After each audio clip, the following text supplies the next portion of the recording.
Welcome to the Slop Temple. We pray this video helps.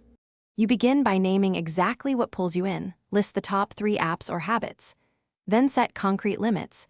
Choose 1/2-hour blocks or specific daily caps and activate timers now. Make sure to remove quick access, delete shortcuts, turn off notifications, or use grayscale.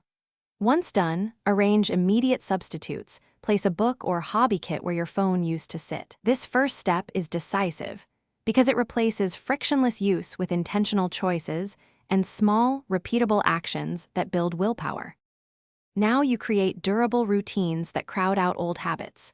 Start with tech-free windows, mornings, meals, and one 60 to 90-minute block for focused activity, and anchor them to something you already do, like after coffee or before bed. Make use of friction.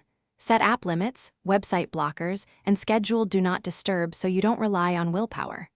Once these middle steps are consistent, you'll notice cravings shrink because your brain learns predictable rewards and more constructive cues replace the scroll reflex. Finish by reviewing progress and locking in what works. Track wins weekly, then adjust limits by 10 to 20% to stay challenging but realistic. Prepare a clear relapse response. When you slip, take a 10-minute walk, call a friend, or do a short hobby session instead. If things go wrong, audit your triggers. Note time, mood, and environment, then change the cue or remove the trigger. You'll stabilize gains faster when you treat setbacks as data, not failure. Thanks for watching.